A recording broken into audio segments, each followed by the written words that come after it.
Hello, this is Dara Starr Tucker with Greg Bryant. And I want to welcome you to the first episode of my brand new podcast called I'm All Over the Place, because I am literally all over the place. Yes, indeed. I'm a witness. There are several of you who have been asking for a podcast from me. It's not something that I really had envisioned myself doing up until very recently. I don't know exactly what sparked the vision, but I've got it. I've got the vision. I'm here and I'm ready to talk to you. So if you're in your car, if you're at work, if you're working out, then I'm happy to be your partner here for the next, I don't know, however long we end up pushing through. Greg Bryant is my partner in life, and he's the person that I most enjoy having conversations with. So I'm glad to have him here and joining me. Thanks for inviting me. This should be fun. I'm excited about you exploring all of your topics in depth. Most people checking you out, of course, on all the different social platforms. And of course, TikTok being the main explosion. You went from, I think, 1,000 or 2,000 to now, what is it? Almost 700,000 in the course of a year, something like that. Yeah, it's been pretty crazy. It's been, TikTok is set up for that kind of growth. It's set up for virality is what I like to tell people.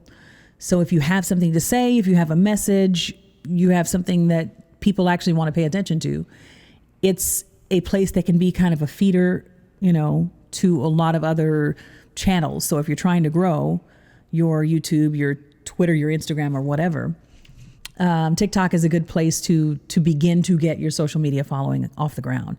Kind of in the way that YouTube was probably 10 years ago, I would say. And organically, it's powering your Instagram. Yeah. That's crazy. That's the thing that surprised me the most. When you started posting your handle over there, people found you and wanted to link up to you almost in a more personal way, if I can say it like that. But what really sparked you to get involved on TikTok? Because I remember we moved to the New York area in 2020. And right before that, you had started playing around on this app. I am such the technology dinosaur. I am analog man. You are electric lady.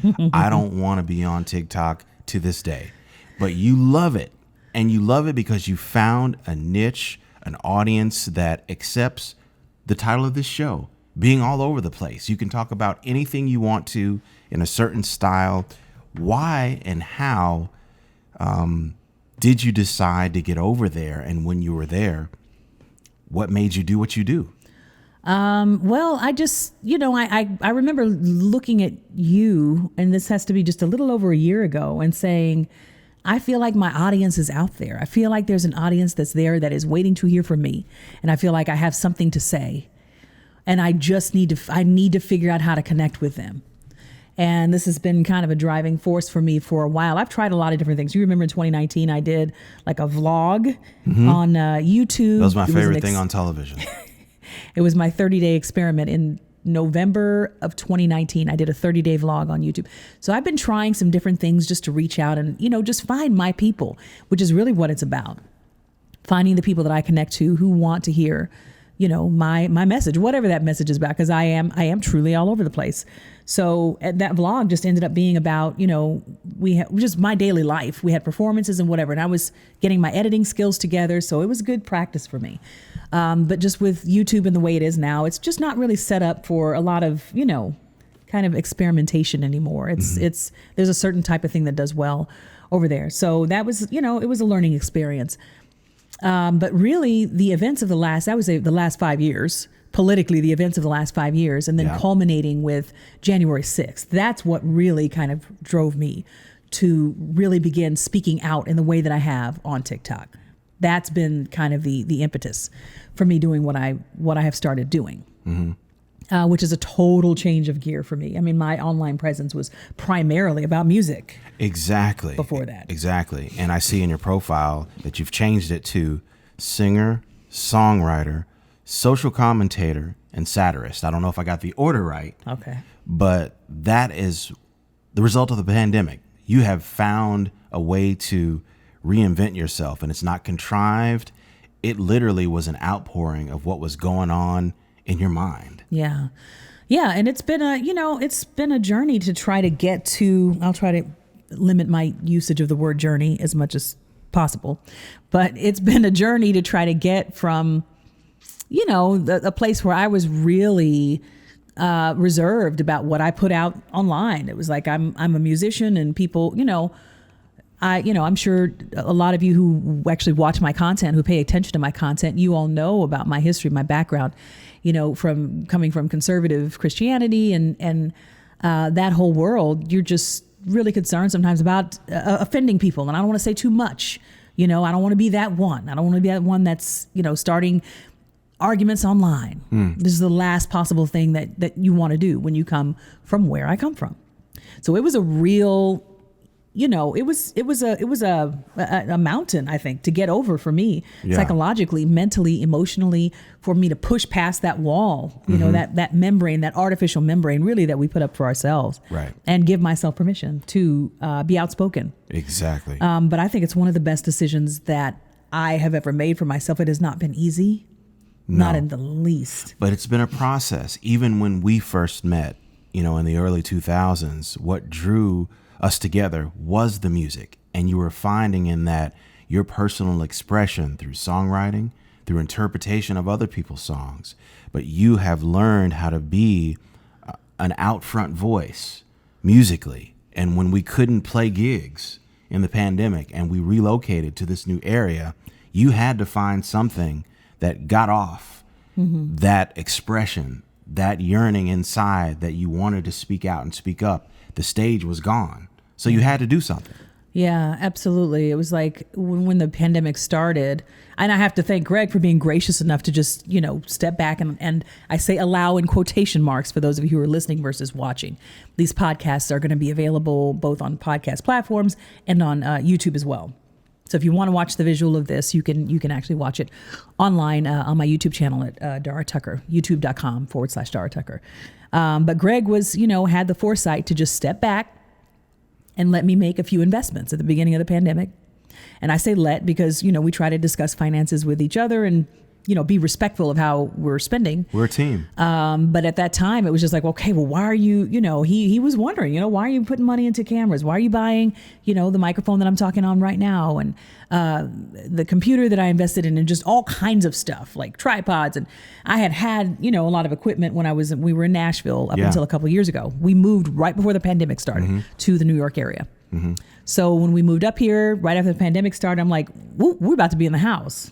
A long time. We're about to be in the house. We don't know when we're getting out of the house. Yeah, when I realized... we need some toys. Yeah, when I realized how major this shutdown was going to be, then that was my attitude. It was just like, all right, let's turn the house into a studio. We need to be able to film whatever we want. Right. We need to be able to record whatever to the best of our ability. Right. Whatever we want in this house. And so that was kind of the start. I started experimenting with little skits and playing around with things. I would drag Greg into my skits. He got tired of me after a while. One of us going to get paid, man. Still waiting on it. Still waiting on my check. But yeah, at first it was just kind of doing silly skits on Facebook or whatever. And then I, started seeing a bunch of little things trickling over from TikTok. How TikTok has that watermark. And I would see a lot of folks on like Instagram posting stuff from TikTok. Right. I'm like, there's something going on this app. And I had posted music on it like way back, in end of 2019, and nothing ever happened with it. And then I'm like, let me try this again. I've been messing around with these skits. I wonder if any of these things would do okay on TikTok, or if I could do something a little different. Right. So it was right around the election time, end of 2020. And I just felt like a bubbling cauldron at that time. I really felt like I was just going to explode. Yeah. Yeah. Because I had tried so hard to just bottle everything in and it be that good, good little whatever. Let's put all the labels on it. Good, woman who's not supposed to speak out. Be that good Christian who's not supposed to speak out. Be that good black person who's not supposed to speak out and make the white people uncomfortable. All the subjects I address on my TikTok, I have been trained from an early age. You just don't talk about this stuff. So it was difficult to finally just release myself and be like, you know what? We're not just going to talk about it at the house. We're going to send it out. We're going to broadcast. Yeah. That's what you're doing. Yeah, it was like, what purpose? It really started. I started to ask myself, like, what purpose is this serving? My silence. Who is it serving? Who is my silence serving? Certainly not me. Is it serving the world? Mm-hmm. You know, could the world possibly, or, you know, my people, whoever those people are, could they possibly benefit from what I have to contribute, you know, in this climate? Yeah. As I said, with the election and all of that craziness raging at that time. And I finally decided, it's like, man, the people who want to keep you quiet about that stuff, those aren't really the people you want to ingratiate yourself to anyway. Like, are those the people I really want to be? Are those my people? No. I don't think those are my people. No. Like, if I'm telling Greg I got to find my people, how do I find my people? I got to find my people by putting that ping out there. Yeah. You know? And you sent out the sonar, and it started coming back slowly, little by little, mid 2020, going into late 2020. And you were talking about everything from, oh my goodness, what is Keon Harrell, the trumpeter's son, who was attacked in a hotel? Gail, I'm sorry, I'm blanking here. Oprah's best friend. Gail King, sorry. Made that interview with the young lady. And the young lady basically disrespected Gail on CBS television. The woman who jumped on the child thinking that he had stolen her phone. Right, exactly. Thanks for clarifying that. And yeah, you did a TikTok about that, a reaction, basically. Oh, it was literally just me gasping at some smart aleck remarks she made to Gail. But she made to Gail. And all of a sudden, there's these thousands 50,000 people saw it. We've never had a 50,000 count video in any other platform. Yeah. That was the first time you have never had. I've never had one at all. And then after that, subsequently, you started putting the skits on TikTok. I remember you doing one about, oh my God, with the storming of the Capitol in 2021, January. You know, your satire of certain very real conservative backward views about how people should be let off the hook. And all of a sudden, these thousands of views come pouring in. And all of a sudden, I'm seeing my partner, my wife, start to amass a bigger following for something that's not musical. And somehow you are still in your voice. You're still operating in your perspective. You're sending out the call and it's being returned, and not by people you know. Complete random strangers that are resonating with the humor, but also the truth that's concurrent in all of the different mediums, whether it's funny, whether it's serious, whether it's commentating. And then you just said, hey, I'm just going to keep playing. I'm just going to keep playing. I remember the day you said that. I'm just going to keep, quote unquote, playing around. And I said, hey, man, if that's playing around, that's pretty serious, because you were logging some serious editing hours on some of these things that you've done. And they've branched out into the series you call The Breakdown, which can be anything from the fight for racial justice to historical recounts of things that honestly we weren't taught in school, or we heard very little in public and private education, to cinema, a really genuine interest and passion of yours, classic film, people from everywhere. And then I'm seeing famous names like Mandy Patinkin sharing your content. And every day Dara's running in here, oh my God, Mandy Patinkin put a like. Mandy Patinkin put a like on this. Mandy Patinkin shared this. Oh my God. Oh my God. We've seen, others come through with basically your same interests, people who you love and respect. And it extended into the musical community. And I don't want to name all these different names. You can do that if you want to. But we were always wondering, how would we encounter these folks that you love and that I love on a level that seems fair exchange? Not just a fan, which is fine, but not just as a fan, but as a person who also has something special to offer. And, spirit by spirit, love by love, you sent out the call and it's coming back to you. It's fun to watch. It's really fun to watch. Yeah, I appreciate having somebody to celebrate these victories with, because honestly, I can't, I bug my brothers. I have 6 brothers and sisters. And I'm sure some of you who pay attention to my content, you know that, because I talk about them from time to time. But having people to celebrate those victories with is really cool. Yeah. And Greg's always the first one to kind of hear about, oh my God, NDRE, she reposted this, or Layla Hathaway commented on this. And it's so cool how in a lot of these cases, these are people, like you said, that I respect, I admire. Mandy Patinkin is like one of my favorite people. Oh my gosh. NDRE, Layla Hathaway. I mean, just, Tony Baker now. Yeah, Tony Baker, for goodness sake. And so many more. Yvette who Nicole have just, Brown. Yeah, who have just connected and found. It's like how, like you said, just deep calling unto deep, or whatever it is. You're sending out this particular energy into the world. Yeah. And they find it. How in the world did the people, did so many people, have so many people up to this point, found me, who I am drawn to? How does that happen? Yeah. Yeah. That's a really cool, it's just a really cool thing to contemplate. But it's happened because why? You're unrestricted with the medium and you're focused on the message across any means necessary. Yeah.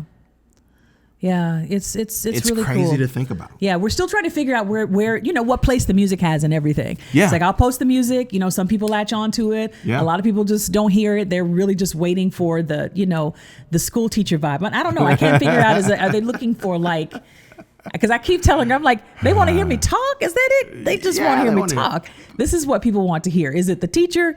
Am I a school teacher? Am I a lawyer, the journalist? What is that thing that people are locking into? Because I've always been outspoken, in private. I've always been somebody with an opinion. And that if I was criticized for anything growing up, it was for being too opinionated, being too critical, too opinionated, too analytical, all of that crap that I use in the work that I do. That was, I was told that again and again as a child, that these were things that that were obnoxious. Really, that's the way I felt. Yeah. About Do it. you think though that the algorithm has anything to do with promoting certain things that maybe have jumped off as popular and others that have been moderate? What do you think about the algorithm and all this? Because I have my own. Are you saying in terms of my own videos? How do I feel like that? Yeah, I feel like some things are promoted disproportionately to others. It's all coming from Dara, but I feel like sometimes, maybe the comedy doesn't get as many eyes on it. Not because it's worse, but because it's just not what you blew up for. Maybe the music is good, but it's not what you blew up for. Yeah, I mean, it's just, I think with music, in order to really grab eyes, because there are so many people putting music out there. Okay. You think about what YouTube blew up for 15 years ago or whatever. People could sit on their beds and play guitars, and suddenly, they were getting record deals off of this stuff. And Justin Timberlake was discovered that. I'm sorry, not Justin Bieber. Okay. Was discovered that way, and so many others. That was back in the early days of social media, where you could be quote unquote discovered on social media for just singing, having good songs, having a nice voice, la la la. It's so passé now.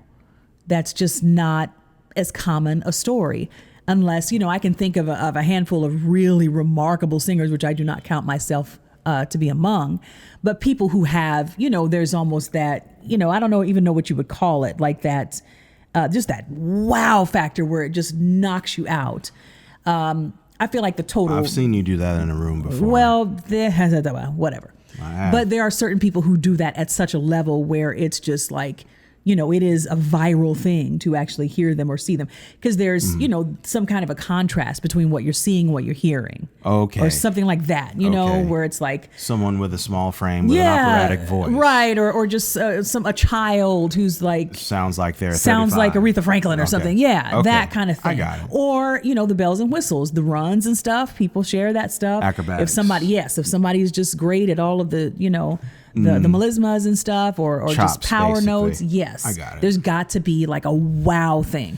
Otherwise, it tends to be difficult to get music noticed online. Interesting. This is just a basic thing, because we're musicians. Yeah. We know a ton of people who do great music online. How many people do we know that have gone viral for doing music online? True. I have one video on YouTube. That actually didn't really, you can't say it's gone viral, right, but it's the video that is viewed more than any video that I've done with my music. Vince Gill, which is Time Jumpers. Yes. Yeah. Doing Patsy Cline's Crazy in Nashville at 3rd and Lindsley at with the end Vince of Gill. 2016. Yes, with Vince Gill and the Time Jumpers. Yeah. And I know why that video, first of all, it's kind of plugged into the whole Time Jumpers ecosystem. So it tends to get pushed out a lot more than others. But it's just, this is a black woman on stage. You have no idea what's about to happen. Like I said, that kind of contrast between like what you think you're going to see and what you actually do end up seeing and hearing. Right. I'm sorry, hearing. Right. What you see and then what you're expecting to hear versus what you actually end up hearing. And that audio is abnormally clear. Yes. And so it has, it has that factor. Sheen. Yes. It has a literal wow factor because people literally said, wow. Yeah. When I started singing, because they were not expecting me and my frame to be singing country Patsy music. Cline, crazy. Yeah. To be doing Patsy Cline. It was just like, what? Crazy. What? People literally cheered. That is the only video that I've had online with my music that has done anything. And but I'm still the same person. True. So it's hard. It's hard for me sometimes to know, not to judge myself by, what wows people online. Right. Because that's not, that's theater. That's carnival. Yeah. A lot of that is carnival. It's theater. There's some great music that you hear being shared on social media. But a lot of it is just, there's so much that's coming across people's feeds. And if there's not that wow factor, a lot of it's just going to go unnoticed because everybody's got a mic. True Everybody's got a indeed. guitar. True indeed. Everybody can turn on a karaoke track. Yeah. No, they can. But I try not to let it stop me from sharing music. It shouldn't because, again, that is central to who you are as a songwriter, as a singer, as an expressionist. There's something that a song does that all of the satire, all of the skits just don't bring in. And it's, core to who you are, who we are together and who you are as an individual. Yeah. Well, can we play? Sure. What we want to be able to do on these podcasts is to play a little bit of the content that I'm kind of working with right now. This is what I'm doing on TikTok. Here's what I put on Instagram. It did well here, did well there. And just kind of talk about, what I'm sharing with people. And maybe go into a little more depth about it because I always have thoughts, especially when the comments start and, it's one thing to put something out there and this is your little precious creation. And I put a lot of time and effort and craftsmanship into the videos that I produce generally. Yeah. And then, it's one thing when you feel like you have this, carefully crafted thing, but then you put it out there before the masses and it becomes what it is. Oh, I would have done it that way. Right. Immediately you have regrets. Immediately you're like, I should have said this and not that. Or immediately people take it and make it mean what they want it to mean because that's what people love to do online, infer their own meaning from it. So what we really want to do is put out a couple of, samples of what's being put out online and just, let's talk it down. Sounds good. Let's get into it. Let's chop it up. Sounds good. So the one I want to put out there today, and then we'll let Greg choose one after this. But we're going to talk about, the one we're going to talk about right now is one that I just posted recently. And it's called the No True Scotsman Fallacy. I'm really trying to do a mix of some, because TikTok started out as 1 minute and then it moved up to 3 minute limits, which I loved. It really allowed me to get deeper and just expand, the depth of my content. Now they've expanded it where I could theoretically put up 10-minute videos. Wow. Why I would ever do that, intense. I do not know. On that platform? That's a YouTube thing. Yeah. I'm just like, why would I actually take the time to do that for TikTok? Yeah. But I've experimented with one video that was 6 minutes. Which I'm not going to play today. I'm going to do one that was a minute, and I've started kind of veering towards some of these that are a minute, trying to get some ideas for ones that I can first of all execute quickly, and then I'm not spending freaking 16 hours editing because I do spend, like you said, a lot of time. Sometimes a couple editing. days. Yeah. So I want to experiment with some stuff that's like, I'm not splicing in photos or videos or overlays or music or anything. It's literally just, in and out. Film it, cut it up. Put the subtitles on it, chop it down to its studs, put the subtitles on it, clean it up and put it out there. So I spent already, even with the 60-second ones, I spend much more time on these things than what probably any person ever should. But this is for me, to a large degree, it's for me. It's me building up my own, arsenal. But the one I want to play today, and these also work, the shorter ones work better for reels. Exactly. 60 seconds is the limit for reels on Instagram. So I want content that's also going to work well in, on Instagram. Yeah, getting and out the just word. in case people are finding this podcast first, we want to give them your actual handles because we don't want to. That would be nice. Well, goodness gracious. Yeah, on TikTok, I'm Dara Starr Tucker, DARASTARR Tucker, TUCKER. Dara Starr Tucker, and it's a little @ before Dara Starr Tucker on TikTok. And then Instagram is Dara Tucker B, DARATUCKER B on Instagram. So if you are following me on TikTok and not on Instagram, I would, because I'm doing stories over there. I'm much more of a human being, I guess, on my Instagram. TikTok is just like, it's for the masses. Yeah. Although I'm starting to amass a little bit of a thing on Instagram, which is new. I've had probably a few thousand people on there for a little while. I mean, it's grown kind of quickly this year. Quickly and organically. Again, the TikTok has powered the Instagram. Yeah, it's a lot of it's people sharing my TikTok stuff to Instagram. Before you do. Yeah. Which is awesome. Stuff will end up on Instagram. People are tagging me and stuff, or I'll just see some, like, what is that video doing on Instagram? I didn't put that up here. And somebody's just grabbed it and they're sharing that. Yeah. We'll come back to that. Greg's making an insider reference. We'll come back to that. To a sketch. That's later in the show. Okay, so I want to run the No True Scotsman fallacy. I'm really getting into discussing some debate and argument type things, logic and debate, because like I said, that was what I got in trouble for growing up is just being a little bit too much of a lawyer at times, but it serves me in the work that I do. But I like to help people to be better critical thinkers, and I like to help people to do a better job of assessing, because truth is such a bendy, squishy thing these days. Yeah. Subjective in a lot of ways. Yeah. But media criticism and analysis is very important to me, and then logic and debate and that kind of thing. So I haven't done as much of that type of content, but I'm starting to do more of it, and I'm really proud of these little videos, especially if I can get it in 1 minute. Sure. So I'm going to play the No True Scotsman fallacy video, and then we'll come back and we'll talk about it. Sounds good. Okay? Sounds good. All right. Here we go. Have you ever said to someone, this Christian I met was super judgmental and mean-spirited, and it's really disappointing that they would behave that way? And the person responds, well, if they behave that way, they're not a real Christian. On one hand, you want to agree with them, but on the other hand, you somehow feel they've undermined how this affected you. Instead of acknowledging that Christians oftentimes don't live up to their ideals and that there may be a need for systemic change within that group, the person you were talking to simply dismissed the idea that that person was a Christian at all. They were focused on protecting the perception of Christians as being inherently loving. Well, that rationale actually has a name. It's called the No True Scotsman fallacy. As in, no true Scotsman puts sugar in his grits. Well, I have a cousin who's a Scotsman and he puts sugar in his grits. Well, he's no true Scotsman. The second example is usually a humorous and harmless joke between friends, but the first example is a classic case of grade A gaslighting. When you hear the No True Scotsman fallacy used in that way, whatever the context, call them out on it. All right. Okay.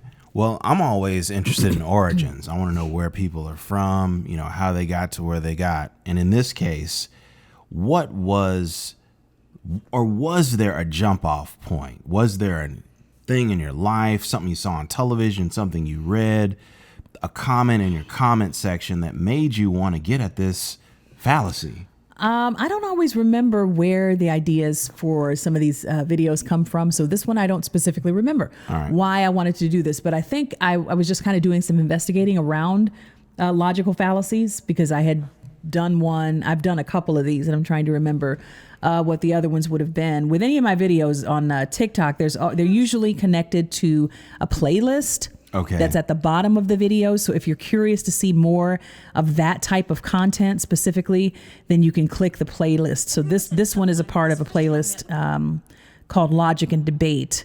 So I had done a video on confirmation bias, and I've done one on the fallacy of relative privation. So those are both attached to this current, video. So I think I've just climate too in the world. Yeah, I think I've just kind of, was just kind of knocking around and like, okay, what is this whole, can we parse this out and start to think about how we think about things? and find some really quick and easy ways to explain to people, like, hey, when you're in a conversation and someone says that with the fallacy of relative privation, which was the first fallacy thing that I did, oh, there are more important things to be talking about right now. When you get somebody that comes at you with that, well, why are you worried about that? It's basically a form of deflection. Yeah. To say, I don't want to talk about this because, well, why are black people worried about, colorism or something? Because 60 years ago, people were being hanged. Yeah. It's just a way to invalidate your concerns. And so with this one specifically, I probably just ran across it in the process of like investigating these logical fallacies, because I knew of a lot of them, but hadn't really super taken the time to organize my thoughts around them. So when I start looking them up and things, then I'll run into other things like, oh man, the confirmation bias. Oh man, that's meaty. That's interesting. Yeah. Being more likely to confirmation bias being that someone is more likely to believe information that already confirms what they already do believe, or whatever. Right. So yeah, this one with, goodness gracious, what's the name of the fallacy? No true Scotsman. No true Scotsman. So, yes. The wheels are turning in my own mind. Realness is at a premium, in this society. Everybody's trying to figure out how authenticity can benefit them, either financially, socially, what have you. That's why you have so much television that doesn't mirror real life, but is real life. We want to see people in their purest state. Yeah. And then we make judgments about, in my opinion, how real is too real, or or is someone not authentic enough. And when you made the reference, not even the religious one, we'll come back to that, but the thing about the grits, first of all, if you're eating sugar in your grits, stop right now. You're not real. We have a true Southerner in the house. We have a true Southerner in the house. Nashville as my origin, okay? East Coast in my brain, Southerner in my heart. My true confession is that I have never eaten grits. Okay, well, I have never had grits. Well, I tasted a little bit of them one time because you made me. But anyway, I was really actually, struck with, okay, cool. Dara is attempting to address realness here, and she's trying to bring this to her audience, because I've seen in her comment section a lot of people going back and forth with her about, oh, this person is this group isn't this. Can you bring us clarity about going deeper into what that particular commenter thinks is real? So I didn't know if it came from something in the comments where people were, asking you to bring forward, some level of authenticity in a previous subject, or if you said, hey man, I just want to talk about this particular aspect of what truth is about. And I don't know if it came from any specific comments, but it just, it drives me up the wall with someone who has a very, what I consider to be a very rational brain. Yeah. When people are behaving irrationally, or they are not really thinking critically, it's just one of the things that drives me up the wall. Okay. About trying to communicate with people, to reason with people. It's just necessary. I feel like this type of education should be happening at the grade school level. I mean, there's so many critical things, that we should be being taught. Yeah.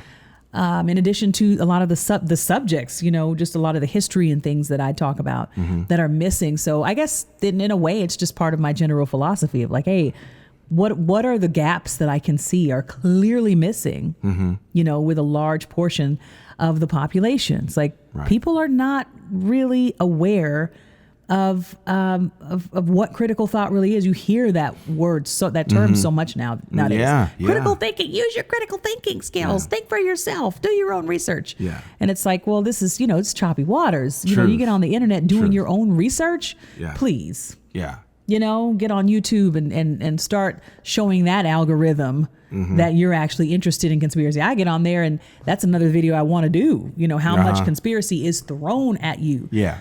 Especially on YouTube. So, we gotta be vigilant. I use a lot of biblical metaphors. So just, I catch some heat for it too. in my comments from people who are or sometimes get annoyed with me for being so biblical in my illustrations, but that's where I come from. So you're going to hear a lot of that. But using the Bible has a reference about putting on the whole armor. To protect yourself from the the sword wiles. of truth and the shield of faith and all this is like you got to be girded up. You got to know about these logical fallacies. You got to know about these biases that you come into any particular situation with. Right. And you've got to be educated about, the basics of like, goodness, how the world works in general. There's so much that we miss. So much that either, some of us are just out to lunch at school. Right. And some people, their schools and home environments just never really taught them these things. True. So, I enjoy being a bridge. I feel like that's part of what I was trained to do, is to be a bridge between cultures, between how do we get from this place of lack of understanding and knowledge about something into a place where we do feel like we're starting to really, put the pieces together. Discipline and a great piece, because everyone isn't built that way. And I feel like a lot of folks who are just encountering you for the first time, unfortunately, make that demand on other people. I don't feel that I am a bridge. I feel like I have found, my community, and I reach out on the basis of that interest. But I don't have necessarily the patience that you have to be able to wade through some of the, let's say, muddy water that happens because people are seeking this information and they're finding someone that they can, let's say, trust. Someone that is authentic, someone that wants to bring them to a higher level. And of course, you've got to wade out the sea lions and the ne'er-do-wells. Yeah, that's the downer, is that I feel like, one of my sisters said a while back, she was like, well, I was expressing my annoyance with like how much yin yang or whatever I was dealing with in the comments of some video months ago. And she said, well, I mean, surely you knew when you put that video up, that it was going to cause controversy. Isn't that part of why you do it? And I'm like, no, it isn't. I do it to find the people who want to hear it, who want to hear this content. I am not putting anything that would be perceived as controversial up just for the sake of throwing throwing a package of Black Cat firecrackers in the middle of a crowded theater or something. It's not for that purpose. It's like, hey, who are the people that want to learn? Who are the people that are missing this information, who are hungry for this information, who were never given it, who are lifetime learners, and they're just trying to do better. Nice. They're just trying to be better people. Let's find those people. And I have found, a lot of those people, but you have to sift through, we'll probably do an episode at some point that's, where I get into some of the negative, the deeply negative aspects of, of being a larger creator online and a lot of what you have to deal with. But the actual content of the video itself, which I feel like you were about to get into, the No True Scotsman situation. It's all right. We went the long way, not the wrong way, the long way. Yeah. What were you? Did I interrupt you from? No. I just wanted to know again about the actual, fallacy. You already told me kind of your impetus for going that way, but the comments that you're receiving. Did people understand the point that you're trying to make in 60 seconds? Yeah, I feel like it actually kind of got its point across. And sometimes, I'll try to condense a topic into 60 seconds and it doesn't work. And then I realize afterwards, like, man, that used to happen a lot when I had the limited times with TikTok. And so now it's like, if I get into it and realize this is much more than 60 seconds worth of content, then I can just make it into a longer video these days. But that used to happen all the time, where I'd get into something and feel like, I only shared half of what I needed to share in that video, and I probably would have been better off just not doing it. But this time I felt like the concept of the No True Scotsman fallacy was straightforward enough to deliver in that amount of time. Okay. You didn't have any regrets, after you pushed sin? Not necessarily. And I tried to preemptively, because it already started, of course, when I first put the video up, well, Christians, why are you talking about Christians? And why are you only telling about that? Because Muslims do this too. And it's like, and several people jumped on, those folks and went, yeah, she's not just talking about Christians. Right. She's talking about, whomever. She's just using it for instance. There's been that kind of thing, but I felt like it was squelched pretty quickly. And I put up a pinned comment that said, hey, just for anyone wondering, This is not about Christians at all, even though there are tons of religious conversations that are happening in the comments, which it's not really even the point of the video. It's kind of just, a side point. You know, the first example was, here's a Christian who's doing something that's should be out of character for a Christian.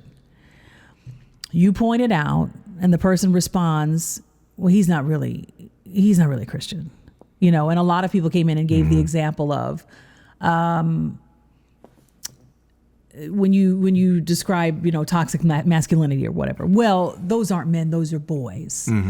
You know, it's like we're going to find a way to just sort of exclude this as being individual behavior so that we can, keep this whole intact and keep our perception of ourselves as being, mostly faultless, blameless. But if someone behaves in a way that is unbecoming or would cast disparagements upon that group, rather than sort of owning up and saying, hey, this, there's some systemic issues here, then you just sort of excise that person in that moment for the sake of the conversation. Right. Say that, well, they don't belong, they don't belong to the group. Right. And people can do it with positive intent. I heard a few people refer to like white feminism. They said white women, we're the worst about doing this. Okay. Like, oh, she's a Karen. She's not one of us. When the reality is, it's a major problem within, that a certain, sect. Yes. They're still a part of that. That's where I was going. They're still a part of the group.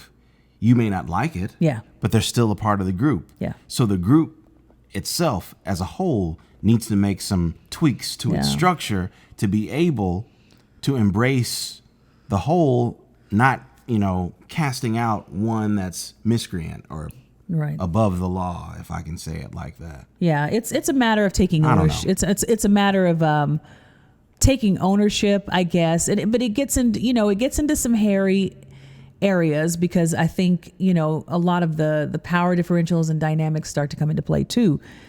Because the opposite of that, or I want to say the flip side of that would be that no one wants, the group that they belong to be judged by the behavior. And that's a different fallacy. Fair. It's a different fallacy. Right. Yeah. No one wants their group to be, we don't want people judging all black people by the fact that, somebody got up and slapped somebody else on the Oscars, and then they happen to be black. True.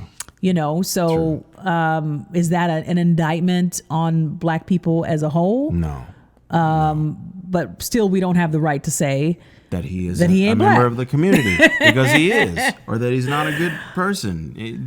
He is. Yeah. He made a crucial mistake. Yeah, we don't have the right to, to step back and say because they behaved in a particular way that we don't like, then we just don't claim them. It's like, and we do that jokingly, a lot of people do it jokingly, but it's, it can be a dangerous thing to get into the habit of doing. So I think just, kind of taking ownership, I guess. And I really heard Nikki Giovanni years ago say something to that effect. When there was someone kind of spouting what amounted to respectability politics about a particular group of black people. And I don't know if it was like rappers, if it was like young kids who were Tupac. Young kids that are often referred to as thugs or whatever. Someone was just, and I think it was somebody black that was like, well, we need to, bring these kids under control and we need to rein this in. I don't get down with it. She said, no, I love it. I love them all. I love them all because they bring a particular energy into what they're doing. So, that was really one of the first times. This is a long time ago. 15. I had a chance to take a class from her years ago. Yeah. But, she's just like, I embrace it all. They are black and how they express, their creativity or their, vision of what the future is supposed to be. It's valid. Right on. It's valid. Right on. So, which is, not a common not for attitude among the different generations. Yeah. Not at all. Yeah. Man. Yeah. So kudos to you for raising that. For raising that this whole premise. Oh yeah. Because again, like I'm seeing through your social media, the different generations coalescing and having to ask some difficult questions. Yeah, it was interesting. There were several people in the comments who said, I'm guilty of this, and I'm sure, like I said, for positive, reasons, like, oh, there's bad behavior. There's a white person behaving this way. We don't claim him. Wow. You know, they're like, Wow. I'm guilty of doing this. Thank you for pointing this out. You know, I won't do this anymore. And then, you know, the question after that becomes like, then what do you do? Yeah. You know, what do you do Yeah. when you know that there is a significant portion of your, you know, people group, as I like to say, that are, you know, behaving badly, Yeah. you know? Yeah.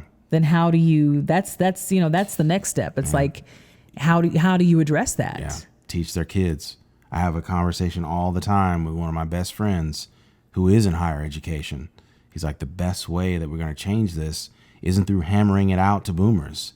It's in teaching their kids. You know, they may not be able to be rescued, this current generation of, you know, millennials, boomers, what have you. But Generation Z and forward. Sorry. Gen X Because we're and both boomers. in that. But yeah, the Gen Z and forward, man, they're still malleable. Their brains are still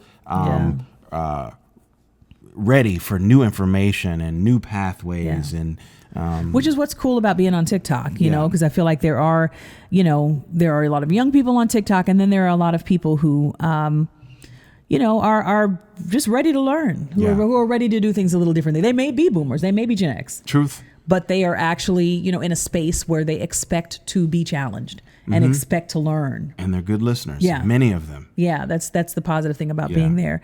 So before too much time gets away from us, I kind of want to step away, and I always want to have a point in these sessions where we acknowledge the music, bring the music to you, kind of talk about that, because it is so much a part of who I am and what I do. So we're going to take a little bit of a I don't want to say a sidebar. This is I think an important thing to incorporate into my total presence.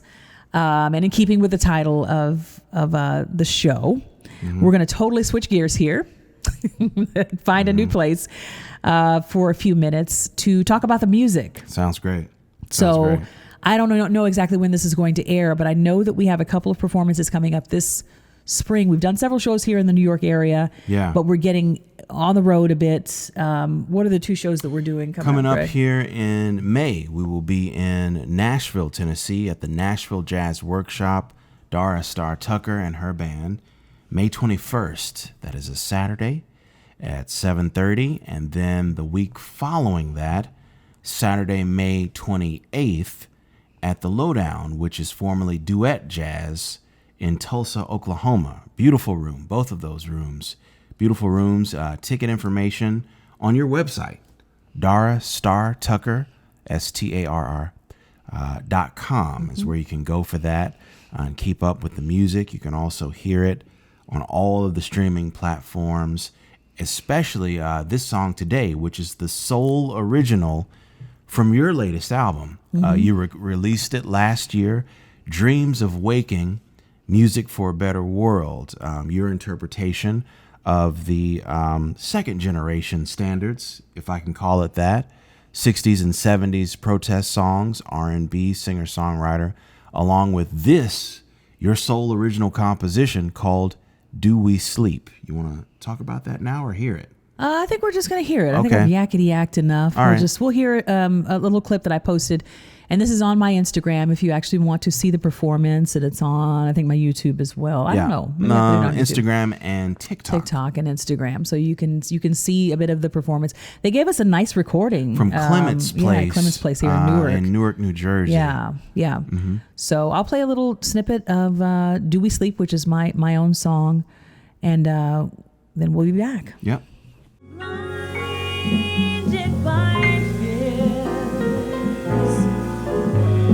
still we pretend to attend to the matter dividing our lives through the years.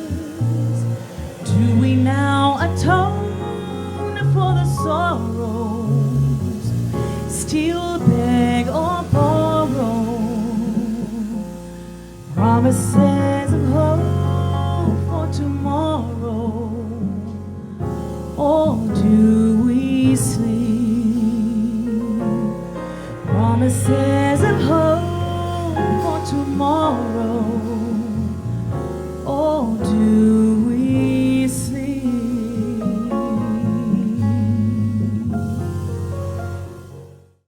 Yeah, man. That is Greg Bryant's personal top, in his personal top 5, Dara Starr Tucker I think you originals. got a new top 5.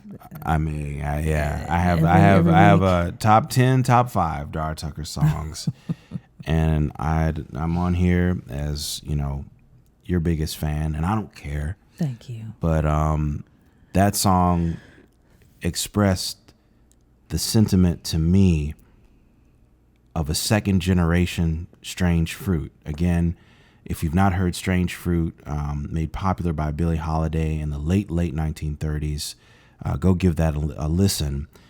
When I say this is the second generation, we're not talking about, you know, lynching or bodies hanging from trees, but you were addressing modern day lynching in what we all saw and witnessed in the summer of 2020 with these evil murders that happened.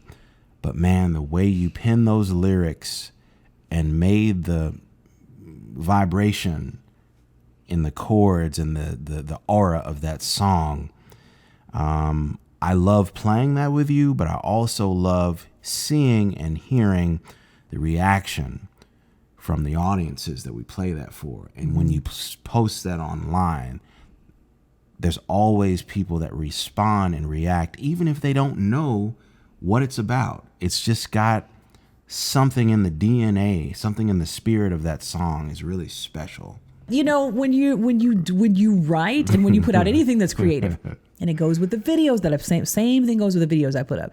You think you're doing one thing, and what the reality is can oftentimes end up being something completely different. How it strikes people's ears, how they receive it. I can put out a video that I think is just like, oh, this is gonna be the woo. It doesn't hit. Thud. Does nothing. And it can be so frustrating when there is a disconnect. With this song, I would say that this song, it is more impactful than what I expected it to be, because I was under the gun when I was writing it. We were about to go record. That's right. And I was like, oh, I'm supposed to do an original song. And I had a lot, you know, a little bit of the structure, melodic structure and chord structure, whatever, but I had to, you know, get the verses together and all of the lyrics together within 24 hours or something. Right. So it was a rushed process for me, but when I hear it back, I don't feel that I don't either. Scramble. I don't either. So it's just it's a good feeling as a songwriter to feel like, man, that song I feel like transcended me. It transcended what I knew what I wanted for it, but it transcended what I felt like. Just I don't know. I felt like there's. I always like to say when you're doing anything, you have to begin with the seed of the divine, and that divine seed. And forgive me for those of you, I don't want to say forgive me, but just y'all know how I do. You should know how I do, or you will figure out how I do. I was going to tell it how it comes out for me.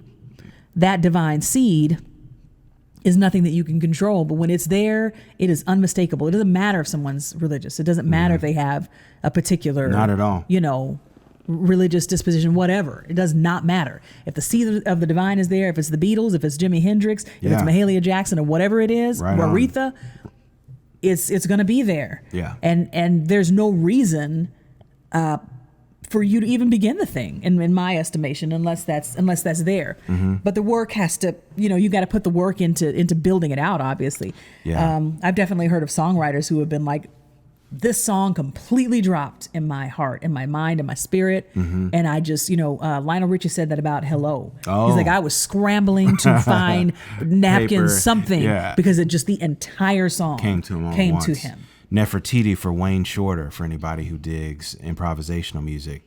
He said that came to him all at once at the piano. It happens. Yeah. And there's, every song can be different. Yeah. I'm certainly not comparing this to any, a great song or whatever, but it's one that for me as a songwriter, when I hear it, what I hear back, when I hear that song in that way, there's something in it for me that feels like it's beyond me. It's not about me. That's beautiful. It's not about me. That's and beautiful. There are very few songs that I have written that I would say that about. Very few songs where I feel like wow. that, I don't like and again, not putting myself or my songs on par with anybody, but I remember listening to a story of, listening to Paul Simon speak about Bridge Over Troubled Water. Okay. And that way, when people asked him, you know, well, how do you feel about the fact that the song is gone all around the world and it's done whatever? He's like, I don't even feel like it's my song anymore. He's like, I feel like, he said, I feel like I was used to bring that song and whatever, but I don't feel like, when I hear it, it doesn't feel like I wrote it. Interesting. So there are a handful of songs that, you know, I'm sure every songwriter, any songwriter or creative person, if you are a sculptor, a painter, you know, whatever you do, there are times when any of us feel that there's a transcendence about the product or whatever, creation, whatever that you are putting out there, and you hope that you can reach that level at certain times. Yeah. But that one for me, I don't know. I feel like I don't have the words to describe what I want to say, and anything that I could say, it just sounds like, you know, yay me, and that's not how I mean to come off at all. I don't get that vibe, and I hope people will take a chance to actually, you know, investigate and listen. Yeah, that's the thing. You put that stuff up, and then it's like, you know, the stupid video showing the 2016, you know, what happened in 2016 with Chris Rock and Will Smith that I put up has got probably 70,000 views today. Right. And then the video of my song Do that We came Sleep? from my heart has got 2,500. Yeah. You know, so that'll, you know, if it's lest anyone think I could succumb to any kind of arrogance or Again, hubris truth. at all, it will knock you down But- to reality. But it's a live performance thing. In addition to that, you know, playing this for people and feeling their energy and just having a few days ago at Minton's Playhouse in Harlem, where Billie Holiday has done her work, where Thelonious Monk has played the piano and done his work, you know, where Charlie Parker did his work, to sing that song there and to move the air around, if you will, in that space with that message. That was a special experience for me. So thanks for writing that song and telling, you know, our truth about an issue that needs to improve drastically. I'm going to shut up before I get myself in any more trouble sounding like a... This is your podcast. Something I don't want to sound This like. is all over the place with Dara Starr Tucker.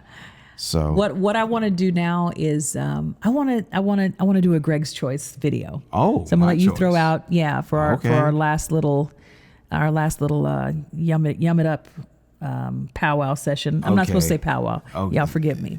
Well, I've got more of a general category, and it's in the comedy category. You've shown yourself as a comedian in training here.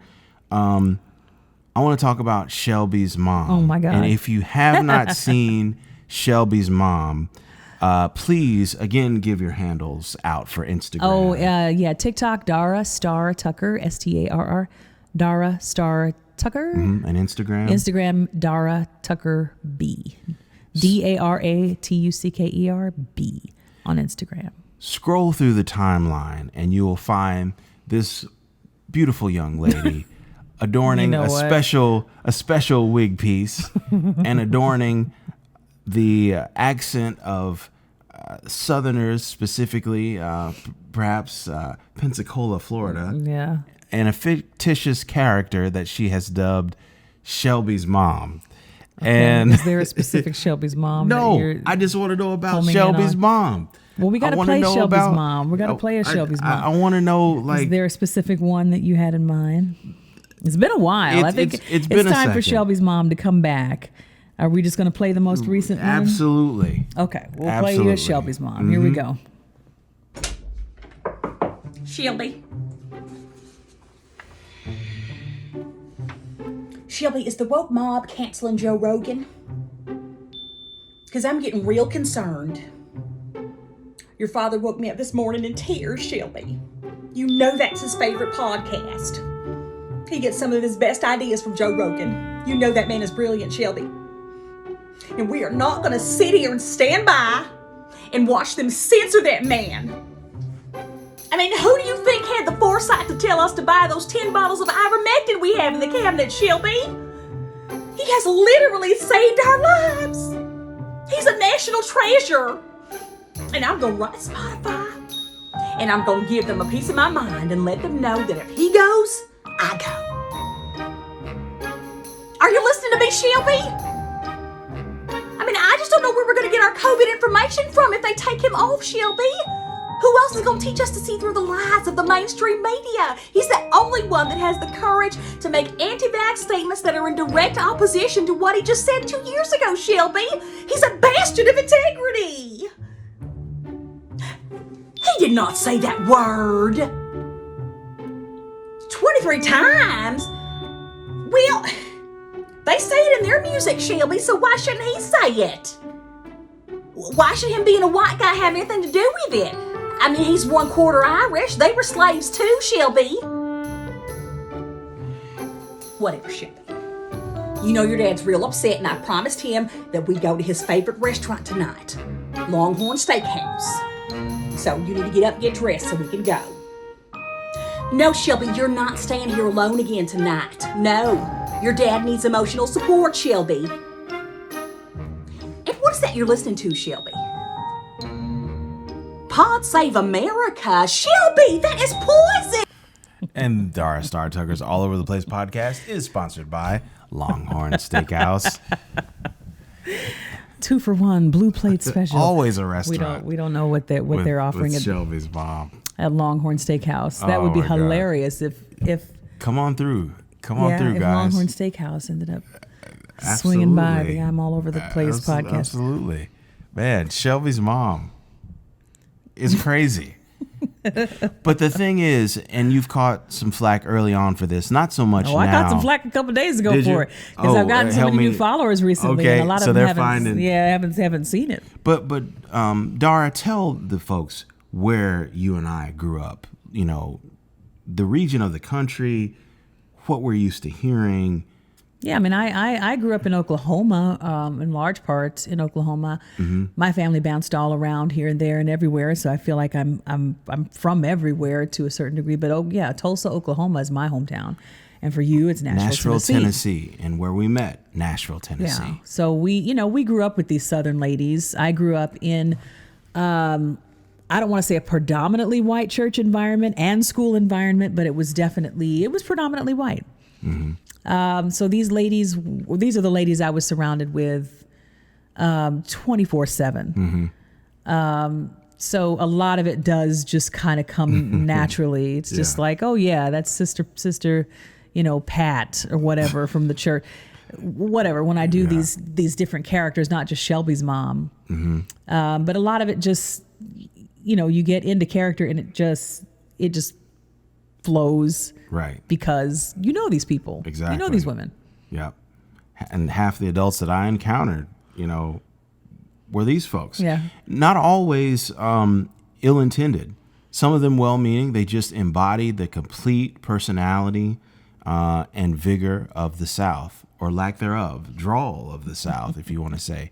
But it's been a way for you to be able, comedically, to address a lot of current issues. Yeah, it's cool. Things it's that cool. are rubbing you the wrong way. Yeah, it's cool because with Shelby's mom, then I just get to talk about the BS. I mean, literally, that's the point. It's like, okay, is there some BS floating around that means absolutely nothing that, Fox News is going off the rails about? Okay, there you go. Yeah. That's fodder for Shelby's mom. Mm-hmm. And I'm still trying to, I've got a couple of topics right now that I think will be. I can't wait. Possibly. The new Shelby's mom installations. Mm-hmm. So we'll see. But just, if there's some kind of, they're canceling this and that, or the woke mob and the whatever. Yeah, she's going to be on it. Yeah. Whatever it is. Mm-hmm. It's like, it can't be anything of any real significance in the world. Right. It just has to be whatever the mom of a teenage girl would be freaking out, mm-hmm. about her absorbing potentially. Right. That watches too much Fox News. Uh-huh.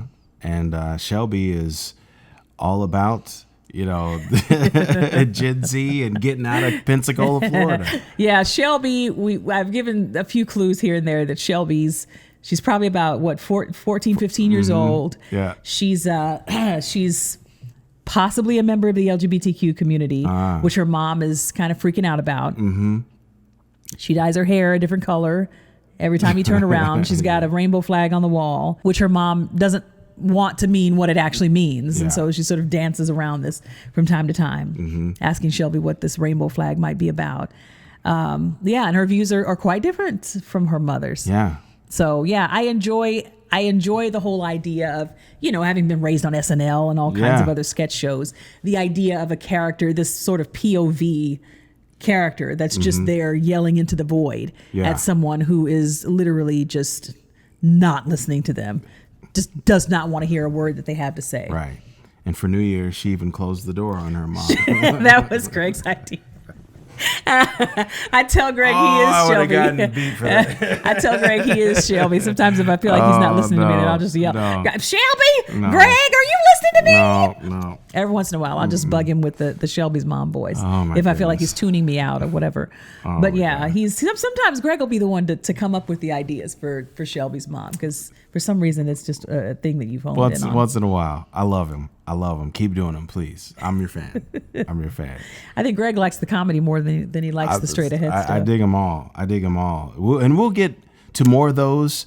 Maybe next episode we'll talk about some of the breakdowns that have been coming out. Absolutely, yeah. I guess if people have suggestions, of ones that they really kind of want to, if you want to hear a breakdown about the breakdown, there's always stuff that I just miss and didn't get to say and didn't get to include, and there's always more of a backstory and always more information to be able to add and context and nuance, and people will be asking questions in the comments, right? And I'm just like, man, I wish there was a long form place where I could really work this stuff out. Every once in a while I'll do a response video or something. We don't really do a lot of lives. We did one not too recently, long ago, and it went well. Yeah. But we want to keep coming to you with this kind of content. And there'll be times where I have other guests on, but I think Greg is going to be my number one banter partner for now, as long as he will tolerate me. All right. Hey, man. But we'll wrap it up here with this particular part of the experience. And then I'm going to come back to you with a segment that I am calling Finding Your Voice.